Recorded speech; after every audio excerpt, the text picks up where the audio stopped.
کہ اللہ اکبر، جتنا دردناک عذاب جہنم کے اندر بے نمازی کو دیا جائے گا اتنا دردناک عذاب کسی کو نہیں دیا جائے گا۔ اللہ کے رسول صلی اللہ علیہ وآلہ وسلم ایک مرتبہ اپنا خواب بیان کرتے ہوئے ارشاد فرماتے ہیں کہ میں نے خواب دیکھا کہ مجھے دو لوگ اٹھا کر کے لے کر کے پہاڑ کی طرف جاتے ہیں، اور پھر وہ پورے خواب کا ایک حصہ یہ ہے، اللہ کے رسول صلی اللہ علیہ وآلہ وسلم فرماتے ہیں میں نے دیکھا کہ کوئی زمین پہ لیٹا ہوا ہے اور اس کے سر پر ایک فرشتہ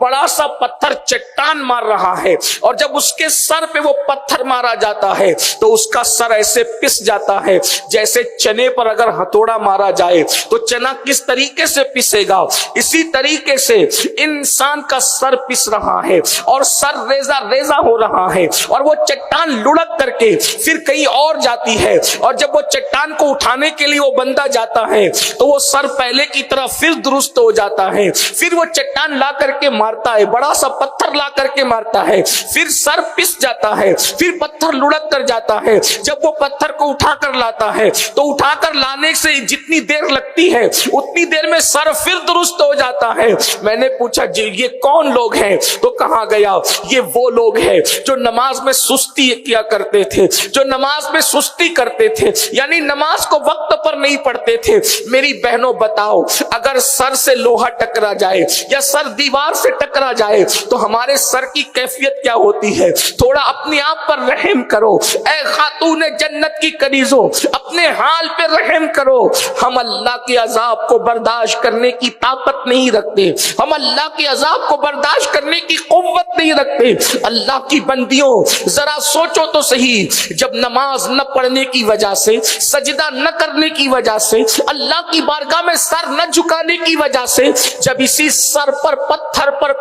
پڑیں گے اور سر کچلا جائے گا پتھروں سے تو کون بچانے کے لیے آئے گا؟ میری بہنوں کسی کو خبر ہی نہیں ہوگی۔ اس مکار بیکار فریبی دنیا کا حال یہ ہے، اگر مصیبت میں کوئی گرفتار ہو جائے اور خبر ہوتی ہے تو بھی انسان کہتا ہے مجھے معلوم ہی نہیں پڑا، معلوم پڑتا تو ہم آ جاتے۔ آپ بتائیں جب لوگوں کو خبر ہوتی ہے تو لوگ مدد نہیں کرتے، جہنم میں تو کسی کو خبر بھی نہیں ہوگی۔ میرے امام کہتے ہیں ان کے سوا رضا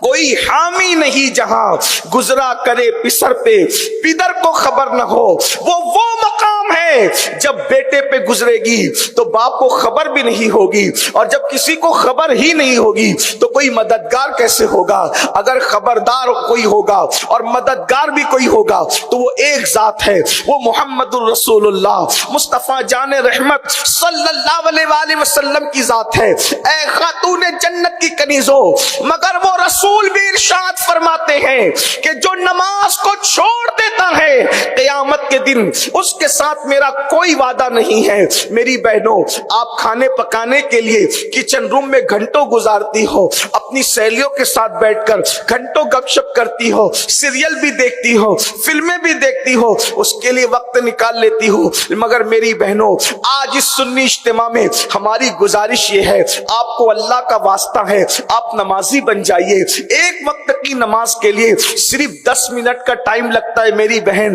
نماز کی طرف آئیے۔ میری بہنوں دیندار بننا ہے تو دیندار بننے کا سب سے پہلا زینہ نماز ہے۔ اگر تم نماز پڑھو گی تو دھیرے دھیرے خود ہی اللہ کے قریب ہو جاؤ گی، دین کے قریب ہو جاؤ گی۔ اور میری بہنوں نماز اگر نہیں پڑھو گی تو آپ نے عذاب کی ایک شکل سنی ہے، اس کے بعد میں آپ کو بتاؤں اللہ کے حبیب علیہ الصلوۃ والتسلیم فرماتے ہیں مرتے وقت سب سے زیادہ اگر کسی کو تکلیف ہوتی ہے تو بے نمازی کو تکلیف ہوتی ہے، بلکہ ایک شکل بتائی گئی کہ بے نمازی کو مرتے وقت اللہ اتنا پیاسا کر دیتا ہے، اتنا پیاسا کر دیتا ہے کہ اللہ اکبر، کہ اگر اس کے حلق کے اندر 7 سمندروں کا پانی بھی نچوڑ دیا جائے تو بھی کوئی اس کی پیاس کو نہیں بجھا سکتا۔ میری بہنوں بتاؤ 10 منٹ کس کو کہتے ہیں؟ اگر انسان منہ میں پان رکھے تو پان بھی انسان 10 منٹ میں نہیں چباتا، پان کھانے میں بھی 10 منٹ سے زیادہ کا وقت لگتا ہے،